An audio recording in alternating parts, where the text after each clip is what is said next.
local es quien se encuentra en el primer frente para informando desde comunidades marginadas donde no hay servicios básicos y el Internet es un sueño lejano. Con la pandemia por COVID-19, la manera de informar que hemos llevado se ha visto limitada, desde no poder entrar a las comunidades por el cierre de accesos y de carreteras, la sana distancia y el quédate en casa. No obstante, es necesario seguir laborando, exponiéndonos al contagio, sin contar con servicios médicos ni los recursos económicos para acceder a ellos.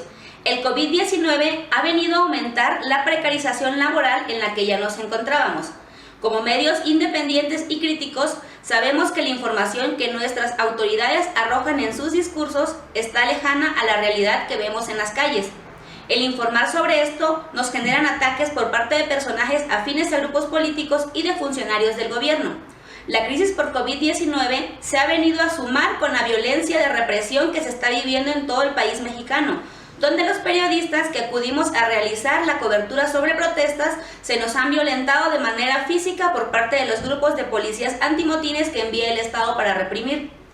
En cuanto a las condiciones de diario alternativo, la producción del medio impreso se ha detenido. En nuestro caso, nos ha llevado a parar hasta 7 meses y adaptarnos lo más posible a informar desde nuestras redes sociales.